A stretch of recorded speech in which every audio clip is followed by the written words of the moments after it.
Hey everybody, the timeline has been released in the ATF's raid and subsequent shooting death of Brian Malinowski, who was the airport executive in Little Rock, Arkansas. Done a couple videos detailing everything that's going on because what happened didn't need to happen. An American was raided for doing something that's legal, just the ATF didn't like it, so they showed up at 6:02 and he's no longer with us. But there was a state prosecutor who was assigned to this case to see if charges would be brought against the ATF officer involved in the shooting. And we now have that report. It was released yesterday. I'm going to show it to you here on the screen, and I want your reactions. First, I want to thank Lear Capital for sponsoring the video. Lear Capital has been with me for a long time. We are aligned in our beliefs. They are looking to educate you rather than to try to pressure you into buying gold and silver. If you want to learn more, head over to leargg.com or give them a call at 1-800-260-5075. Again, it's 1-800-260-5075. Gold has gone through the $2,300 an ounce level. It is looking like it's going to go to $3,200 an ounce, according to the experts. And now's a good chance. Give them a call, ask them the tough questions. They'll want to help you be educated about your potential purchase. So, thanks to Lear Capital. Let's go right to this report here, because I'll come back and give you some of my opinions, and then something that has come out as part of the search warrant exemption to the Constitution. Check it out. Here is the report from Will Jones, who is the prosecuting attorney for the state of Arkansas in the 6th Judicial District. And this is regarding the incident ASP 2024-0340, March 19th, 2024. This was sent to Special Agent in Charge Joshua Jackson of the Bureau of Alcohol, Tobacco, Firearms, and Explosives in Metairie, Louisiana. It says, "Dear Special Agent Jackson, on April 23rd, 2024, the 6th Judicial District received the investigative review file from the Arkansas State Police regarding the officer-involved shooting incident that occurred at 4 Durance Court, Little Rock, Arkansas on March 19, 2024. After a review of the documents, statements, and evidence provided, we find that the agent's use of deadly force was justified pursuant to Arkansas Code annotated section 52610. On March 6, 2024, agents from the Bureau of Alcohol, Tobacco, Firearms, and Explosives, the ATF, applied for and received a search warrant for Mr. Brian Malinowski's residence and vehicle located at 4 Durance Court in Little Rock. The search warrant, signed by a U.S. magistrate judge, authorized law enforcement to search the property between the hours of 6 a.m. and 10 p.m. on a date on or before March 20th, 2024. On March 19th, 2024, the last day of the warrant, ATF agents and a task force officer executed the warrant with the assistance of the Little Rock Police Department. The following is a timeline of events as they were recorded by a Little Rock Police Department's mobile video recorder. So there was a camera there. 6:02 and 58 seconds a.m. The Little Rock patrol officer employed his vehicle's emergency lights and siren to announce the presence of law enforcement. 6:02:59, 1 second later, ATFs began a series of knocking and announcing ATF presence. 6:03:27, 28 seconds later, agents use a ram to breach the door. 6:03:43, 17 seconds later, Mr. Malinowski fires the first of 4 shots from his Colt Defender .45 caliber semi-automatic handgun. 1 second later, 6:03:44 a.m., ATF agent returns fire, discharging 3 shots from his agency-issued M4.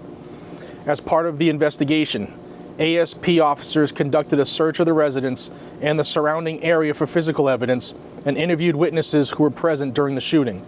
The following is a summary of the witness statements and evidence. After knocking and announcing their presence, agents breached the door using a battering ram. The agents were dressed in khaki pants, dark-colored shirts with the ATF shield imprinted on the left side, the words ATF Police imprinted on the right side, and bulletproof vests with ATF Police across the front. The first agent, Agent 1, to enter the residence looked to his left and saw Mr. Malinowski at the end of the hallway pointing the handgun at him. The agent immediately dropped to the ground and rolled to avoid potential gunfire. The second agent to enter, Agent 2, saw Mr. Malinowski firing downwards at Agent 1. At this time, Agent 2 was struck in the foot. As Mr. Malinowski raised the gun towards Agent 2 fired, striking Mr. Malinowski. Immediately after the shooting, officers requested emergency personnel and began administering medical aid to Mr. Malinowski. A law enforcement officer is justified in using deadly force if the officer reasonably believes that the use of force is necessary to defend himself or a third person from the use of deadly force. A reasonable belief is one that an ordinary and prudent person would form under the circumstances. Prior to entering the residence, the officers identified themselves as police by initiating the lights and siren of a patrol vehicle that was parked in front of the residence and knocking and announcing their presence at the front door. The officers were dressed in attire that was marked with the words ATF and police. Upon entering the threshold of the residence, Agent 2 saw Agent 1 fall to the ground and heard a gunshot. Looking to the left of the entryway, Agent 2 saw Mr. Malinowski with a gun pointed towards Agent 1. As Mr. Malinowski was raising the weapon toward Agent 2 fired his weapon. Given the totality of the circumstances, Agent 2 had a reasonable belief that deadly force was necessary to defend himself and Agent 1. Therefore, the use of deadly force by Agent 2 was in accordance with Arkansas law and was justified. Will Jones, prosecuting attorney, 6th Judicial District, State of Arkansas. So honestly, going into this is what I expected to come out of this investigation, because the prosecutor was only investigating if law enforcement kind of followed policy. And we knew that one agent was shot, and as long as that happens, they can justify shooting back. So I kind of knew that was happening. But I was also interested in how he didn't talk about ATF violating policy. But what everybody should be wondering is, like, now all of a sudden we know that there was a recording device there? ATF violated their policy by not wearing their body-worn cams, but there was a camera there. Well, how come we don't have the tapes? Why isn't it released? Especially with an investigation out.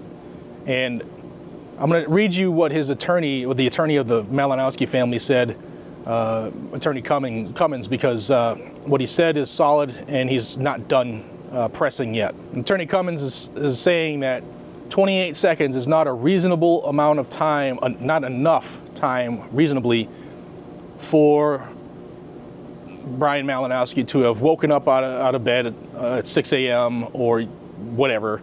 We don't know if he was sleeping or whatever, but to come to the door and let them in, it's not enough time. Here is where I will say that, and I know this because it was part of my law exams for tests I've taken over the years.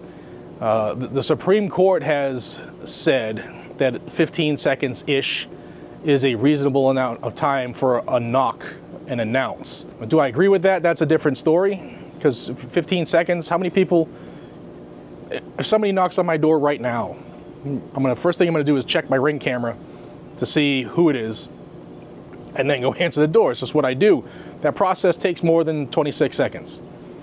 So if that's what I do on a normal day, wide awake, alert, you need more time when it's 6 a.m. and you think somebody might be breaking your door down, and you might think that it's a home invader, which most people should think it's 6 a.m. Because, for a multitude of reasons.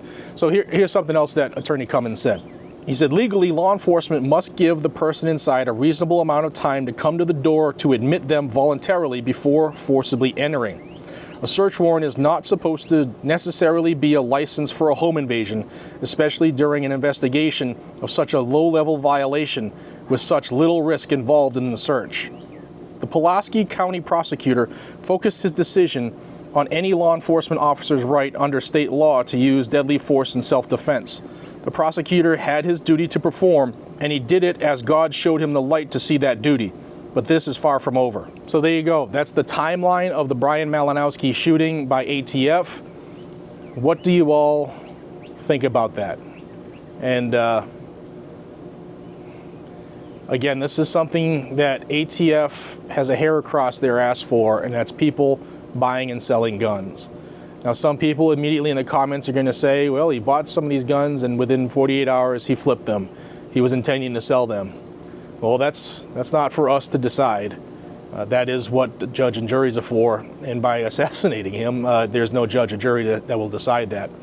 But the 4473, a lot of people have, in the videos I've done on this subject, a lot of people have said that, you know, well, he filled out all these 4473s and said that he was the owner with no intent to sell, but those same people will also say that the 4473 is unconstitutional and illegal and a registry. So we can't really have it both ways. I think the 4470, I know the 4473 is illegal. It was not around during the time of the founding or 1791 when the Second Amendment was adopted and ratified and passed. It is a violation of the Second Amendment, as is ATF's registry that they say they don't have, but we know that they have thanks to Gun Owners of America. So there's a lot of things here at play. ATF's new rule on engaged in the business is also unconstitutional. And if you didn't see my video yesterday about the Supreme Court deciding 6-3 that the bump stock ban was a violation of ATF's authority, what makes you think that this rule that we're talking about now, engaged in the business, isn't an overreach of ATF's authority and unconstitutional? It is. We all know it is. Shouldn't take 6 years for the Supreme Court to get a case and say, yeah, you know what, yeah, ATF's wrong. Disgusting. Tyranny is upon us, and tyranny only gets supported by those that are doing it. The tyrants are the ones that make the laws, but the real tyrants are the ones who help enforce those unconstitutional laws. Take that for what it's worth. Guys and gals, be safe, stay vigilant, and carry a gun to keep you, your friends, your family, your community safe. You are your own first responder. Never, ever forget that. What do you think about the Brian Malinowski timeline? Sound off down below. Love y'all. God bless. See you in the next one.